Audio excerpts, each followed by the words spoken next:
Бәріңізге ассалаумағалейкум. Сіздермен бірге қажет арнасы.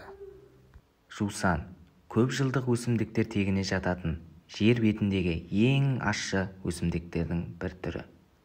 Жусанның 400-ге жуық түрі бар екені белгілі. Видео басталмай тұрып арнама тіркеліп, лайк басып, пікір қалдырып, достарыңызбен бөлісіп отырыңыздар. Бұл біздер үшін шабыт береді. Жусан Қазақстанның барлық жерінде шөлейтті далада, таулы жерлерде өсетін 81 түрі бар. Сабағы тік немесе жерге жайылып өседі.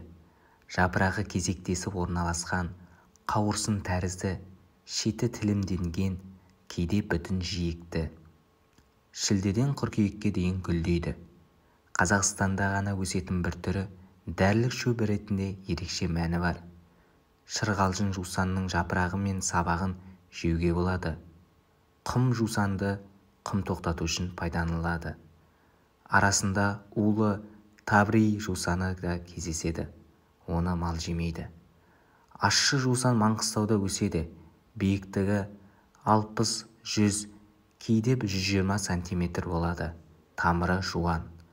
Ал ақ жусан және қара жусан түрлері де Балқаш, Алакөл ойысында өседі. Биіктігі 25 немесе 45 см-ге дейін өседі. Жусан шөбін тамырымен үзуге болмайды. Тек түбінен кесіп алған жөн. Қысы-жазы иісін жоғалтпайды. Жусанның малға да, жанға да пайдасы мол. Жусан шөбі қазақ халқымен тікелей байланысты. Оның тамырын жерден жұлу өте қиын, әрі тамыры көп болып жайылады. Қазақ халқы текті болған. Біздер қарға тамырлы қазақпыз. Қазақ сұраса келе қарын бөле болып шығады деген сөзде бекер емес. Кезінде жусан шөбі биік болып өскен, кейін жауынның жоқтығынан, қоршаған ортаның ластауының салдарынан жусан шөбі де аласа болып шөгіп барады. Сол сияқты қазақ халқының да рухани деңгейі төмендеп, майдаланып, шөгіп әлсіреп барады.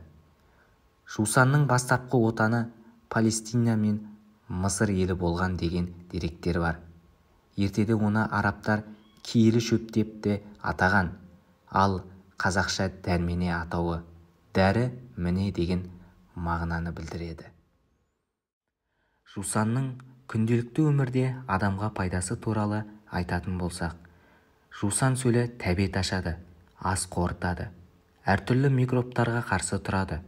Химиялық медицинада жусанның шырыны әртүрлі ауруларға пайдаланылады. Өсімдіктердің жаңа сөлі әсіресе қараңғы жерде ұстағаны туберкулезді емдеу үшін қолданылады. Жусанның су тұнбасы тәбетті толықтай ашады. Сонымен қатар демікпеде, асқазан ойық жарасында, асқазан ауруларына қарсы қолданылады. Жусанның дәрілік қасиеті осыдан 3000 жыл бұрын белгілі болды. Орыс медицинасында жусанның сөлін жүйке ауруларын, бас ауруы, тағы басқа сырқат үшін бал мен борсық майын қосып туберкулезді емдейді. Ал қазақтың халық емшілері ішек құрты ауруына қарсы қолданған. Бабаларымыз бұл өсімдікті атам заманнан бері шет елдерге сауда керуендері арқылы көп мөлшерде жіберіп отырды.